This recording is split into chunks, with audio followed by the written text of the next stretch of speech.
What are we doing with this book? Now, this is Dark Age by Pierce Brown. It's book number 5 in the Red Rising saga. And spoiler free, the book matches the title. It is dark. The pacing's incredible. Yes, the book is huge, but you're going to leave it wanting more. Man, did Pierce Brown do it again.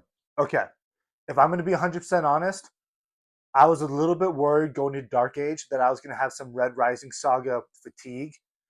After Iron Gold and the multiple POVs, I was thinking to myself, hey, maybe take a break from this series. You don't want to have another POV where you're not overly interested in the POV. And I decided to go with it anyways. And I'm happy I did because I loved all 4 POVs. I'm going to start off with Lyria, actually, because the scenes with her, Victra, and Volga towards the back end of the book, I was just eating those pages up. I, for whatever reason, was really connected with all three. The 3 people that I didn't expect to be spending a lot of time with all together, and yet we were, we did. Obviously, there was some insanely dark moments in those chapters that it made you feel even more connected to the 3 characters. And for me, the way Lyria ended just got you that much more excited about how she's going to be in Lightbringer and really how is she going to be more powerful, how is she going to be have more control of the situation because of the bug that's inside her brain. So left the book totally excited with Lyria. Next, I'm going to talk about Ephraim. Now I'm going to get into some spoilers here, so if you haven't read this book, please pause it, go read it, have the time of your life, and then come back. I know at this point, if you're watching a Dark Age review, you've likely read the book, but just in case, I wanted to put that in there. Ephraim, I absolutely love the POV. The way he was kind of able to go through his own, hero arc, if we will, or at least able to right his wrongs. Say what he needed to say to Volga, and then even when he did end up dying, he died in a pretty heroic way. He left leaving relationships that he was able to repair before he went out, and I didn't know if that was something I was going to get from the series, but once we did get it, I was happy that I did. So both Lyria and Ephraim, who are the more like side characters in the POVs, I really enjoyed both POVs. All right, now it's time to talk about Darrow and Lysander, the 2 favorite POVs for me, and I'm sure that's the same for a lot of other people. When it comes to ratings, as you guys know if you've watched this series, I've given every book so far a 4 or 5 star. I'm a new reader. I'm having fun reading. Those are just my true, authentic ratings. I'm sure as I read more, I'll get more refined with my stars. But for now, I've enjoyed them all. With that being said, I'm definitely sliding Dark Age to number 2 out of the 5 books I've read so far, right behind Golden Sun. And it's because of the Darrow and Lysander POVs. Now I'm going to start off with Darrow, the protagonist. He he just was amazing for me in this book. I really liked how Pierce Brown did a good job of just showing how tired he is from the war, and he's just having to relive past mistakes that he's made and deal with the consequences now. To me, just is very authentic. It's how it would be. The way that Pierce Brown writes the battle scenes in this book were just absolutely incredible. I can't even picture I can't even say which one because there's so many. One that kind of immediately points out is the beasts or the horses, and when they attack Darrow and his people, and he goes and explains how they're laying down and spiking them through the stomach, and the beasts are falling on top of them. Like the whole time I'm reading that, I'm just picturing it in my brain perfectly.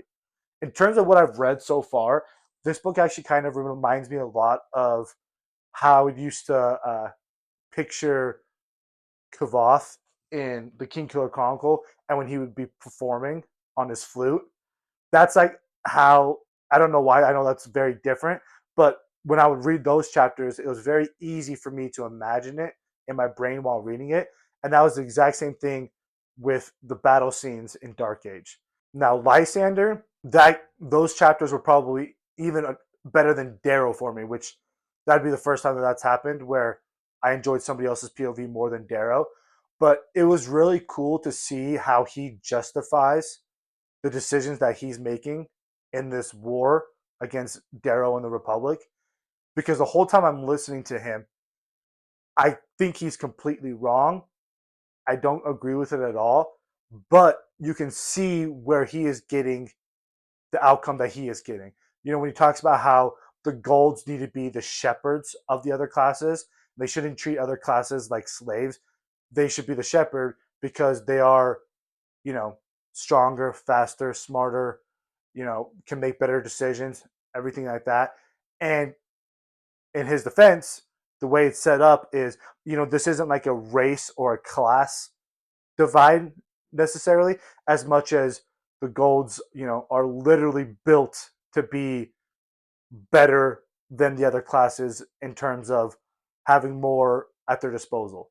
And so he's right in that sense, but he's so wrong because there will never be a time where those other classes are going to allow themselves to be shepherded by the golds because of the past and how the golds have treated him in the past. And so the whole time you're listening to Lysander and he's explaining himself and he's doing everything that he's doing and he's going through things for the first time, like when he describes what war was like for him for the first time versus, what he thought it was going to be when he was studying and training and everything.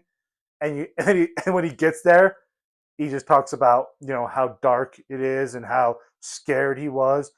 And his POV in all those instances are real, like just like Daryl, very authentic, very transparent. The way it's written, it's very easy to read, and I just love the two battling each other because they're so similar in so many ways, but their causes are just the complete opposite.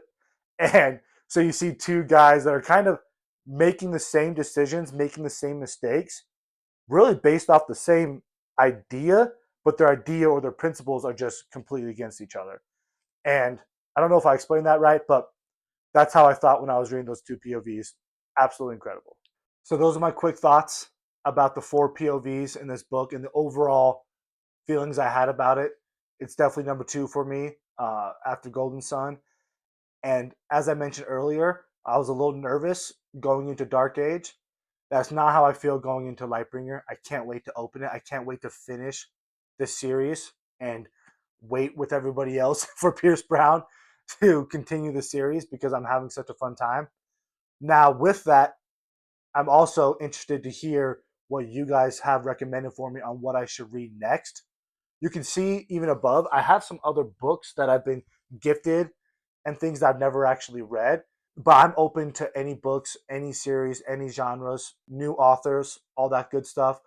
I'm having a ton of fun doing these videos. I'm having a ton of fun reading for fun for the first time. And I really want to rely on, comments and kind of relationships that I build throughout making these videos on where I should go next. So please, if you have any suggestions, put it in the comments. And also let me know, did you read the book or did you do the Audible?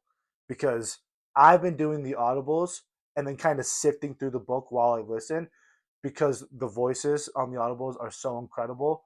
So I want to hear how you guys listen to it. And also throw in some of your favorite one liners from this book. I feel like Pierce Brown is the master of one liners. There are countless one liners I loved. I'll put some of them on the screen here. But I want to hear some of your guys' favorites. So, anyways, thank you if you made it this far for watching this video. Please hit the like button, subscribe, go read for fun, and I can't wait to come back talking about Lightbringer.